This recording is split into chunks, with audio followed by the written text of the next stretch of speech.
The right color combination, there's nothing more satisfying.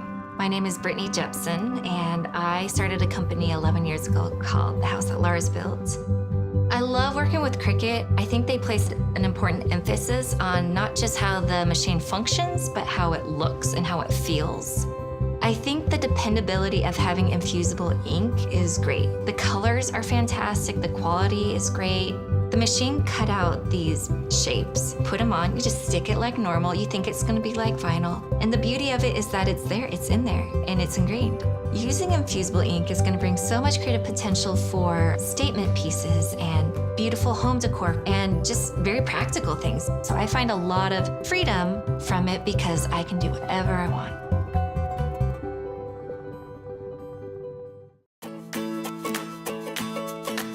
Subscribe to our channel and share your projects using the hashtag #MakeItWithMichaels.